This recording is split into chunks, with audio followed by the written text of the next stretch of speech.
Hello, welcome back to our channel. Today, we're diving into the 12th episode of A God Among Men, and this one is called Song Selection. And let me tell you, it's an episode where a star's huge comeback is about to get sabotaged from the inside. So imagine this. You've got a celebrated singer, Jessica, and she is ready to get back on top to reclaim her throne. But what happens when the very people who built her up are now dead set on tearing her down? Okay, so our story kicks off with a really important meeting. Jessica, full of confidence and ambition, walks right into the office of her old mentor, the artistic director, Susie May. She is ready to get her career back on track. And Jessica does not waste any time. She gets straight to it. She's back, she's making an album, and she wants 4 of the company's 10 best new songs. She's not here to mess around. She is here to win. But the welcome she gets? Oh, it is ice cold. Susie, the woman who once championed her, just seems completely indifferent. She shuts Jessica down flat. The person who used to give her the best of the best is now just offering her crumbs. The whole thing just hits a wall. But you can feel it. This isn't really about songs anymore. This is about power. Jessica gets offered just 2 songs for a 10-track album. I mean, come on. The message couldn't be clearer.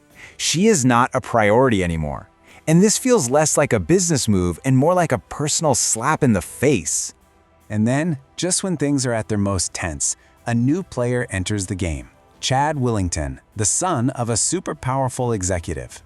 He steps in and it looks like he's defending Jessica, pressuring Susie to give her the songs. For a second, he kind of seems like her knight in shining armor. But Jessica, she's smart. She sees this for exactly what it is, an attempt to get control over her. So she refuses his help. She'd rather stick to the unfair rules than be in his debt. She is not about to trade her own integrity for a couple of songs. But here's the kicker.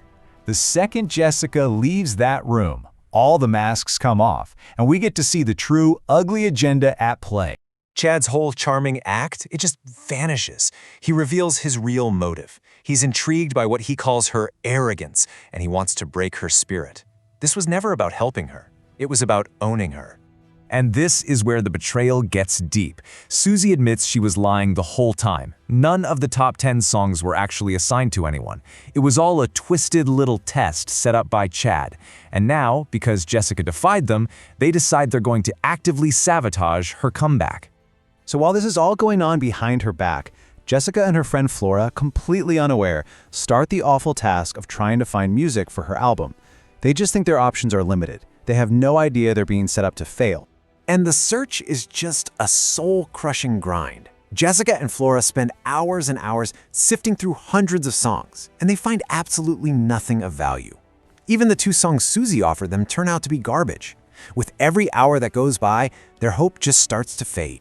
And just when they're at their lowest point, when they think the night can't get any worse, well, it does.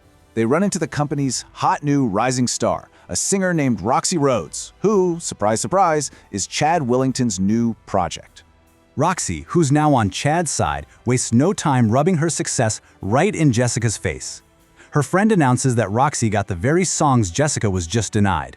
It's a calculated, brutal, public humiliation. And then, Roxy delivers the final blow herself. It's a direct challenge, announcing her album's release date like it's a threat. She's not just taking Jessica's songs, she's declaring war on her entire career.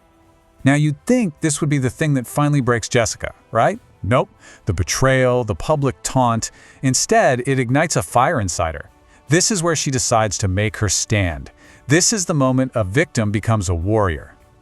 On the car ride home, Jessica makes a jaw-dropping decision. If Roxy is releasing her album on the 15th, well then so is she.